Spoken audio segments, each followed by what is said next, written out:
నమస్తే JK news కి స్వాగతం.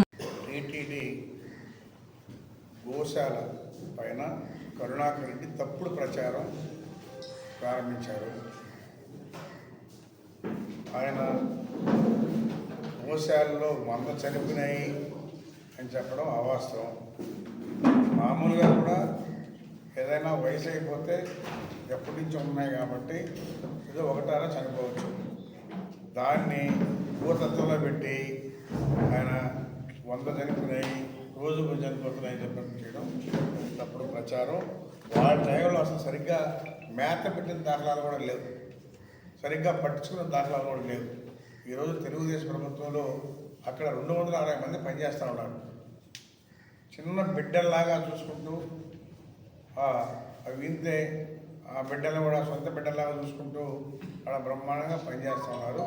కరుణాకర్ చెప్పేటువంటి మాటల్ని ఎవరు నమ్మరని చెప్పి కూడా తెలియజేస్తూ ఉన్నా. అదేవిధంగా నెలకి ఏదైనా ఉంటే ఒక 5-6 చనిపోయి ఉండొచ్చు, అంతేగాని ఈయన చెప్పినట్టు 100 చనిపోలేదు. ఉండేది 260. 100 చనిపోతే ఈనాడేమో రోజు 100 చనిపోతే, నెలకు 100 చనిపోతే పూర్తి అయిపోతాయి. కాబట్టి ఇది అవాస్తవం అని చెప్పని కూడా తెలియజేస్తూ, గతంలో వీళ్ళు చేసినటువంటి తప్పులు అన్నీ కావు. తిరుమల దేవస్థానం మీద కరుణాకర్ ఏమేమి మాట్లాడడం కూడా అందరికీ తెలుసు.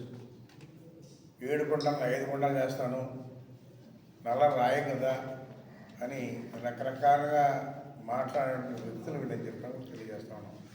వీళ్ళు ఆంధ్రులు 5 కోట్ల మంది జనాభాని అవమానించినట్టు ఎప్పుడు కూడా హిందువులు ఎక్కడున్నా కానీ వెంకటేశ్వర స్వామి అంటే భక్తి శ్రద్ధలతో పూజిస్తారు, పవిత్రంగా పోయి దర్శించుకుంటారు. అలాంటి ఏరియాని ఈయన వక్రీకరించి మాట్లాడడం మంచి పద్ధతి కదని చెప్పి కూడా తెలియజేస్తూ ఉన్నాం. అదేవిధంగా జియో ట్యాగింగ్ ప్రతి పశువు పైన ఉంటాయి, మరణాలపై కూడా తెలుస్తుంది. ఎంత అబద్ధాలు చెప్తున్నాడు. జియో ట్యాగింగ్ ఉంది, ఎప్పుడైనా చెక్ చేసుకోవచ్చు. నీకు దమ్ము ధైర్యం ఉంటే నేరుగా వెళ్ళి అక్కడ 260 మంది ఉన్నారు పనిచేసేవాడు, వాళ్ళని అడుగు, చెప్తారు. అంతేగాని నువ్వు మీడియా ముందు కూర్చొని తప్పుడు ప్రచారం చేయడం మంచి పద్ధతి కాదని చెప్పి కూడా తెలియజేస్తూ ఉంటాను.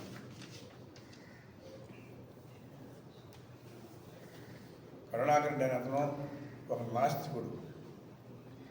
ఆయన దేవుళ్ళ మీద వీళ్ళ మీద అంత కూడా నమ్మకాలు లేదు. ఆయన నాస్తికుడు.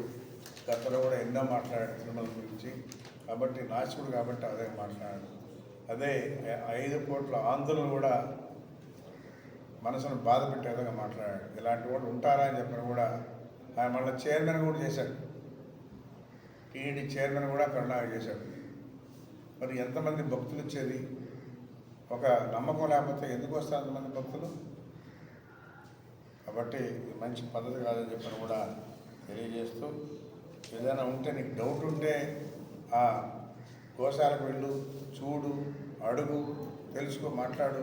అంతేగాని నువ్వు ఎక్కడో ప్రశ్నలో కూర్చొని మాట్లాడడం మంచి పద్ధతి కాదని చెప్పని కూడా తెలియజేస్తూ, ఆ రోజు కరుణాకర్ రెడ్డి కానించి సుబ్బారెడ్డి కానించి వీళ్ళందరి టైంలో ఏమేమి జరిగాయి కూడా తెలుసు అందరికీ. జరగని తప్పంటూ లేదు, ఆ విధంగా తప్పులు జరిగాయి. ఈరోజు తెలుగుదేశం ప్రభుత్వంలో అలాంటి తప్పులు జరిగేదానికి అవకాశం లేదు. మరి ఎంతోమంది భక్తులు వచ్చి ఫ్రీ దర్శనం కానీ అన్నీ కూడా బ్రహ్మాండంగా దర్శించుకునే విధంగా ఈరోజు ఏర్పాటు చేశారు. షెడ్లో ఉన్నటువంటి పాలు ఇవ్వడం కానీ, టైం అయితే భోజనాలు ఇవ్వడం కానీ అన్నీ కూడా తిరుమలలో జరుగుతూ ఉన్నాయి. ఆ రోజు వీళ్ళ ప్రభుత్వంలో పట్టించుకున్న నాదుడే లేడు. ఈరోజు ఆ పరిస్థితి కాదు. కాబట్టి ఇది మంచి పద్ధతి కాదని చెప్పని కూడా తెలియజేస్తా ఉన్నాం. కరుణాకర్ రెడ్డి అతను ఒక అవినీతిపరుడు. అక్రమాలతో టీటీడీ ఖజానాను దారి మనిషిని కూడా కరుణాకర్ రెడ్డి చెప్పిన కూడా చెప్పంటారు.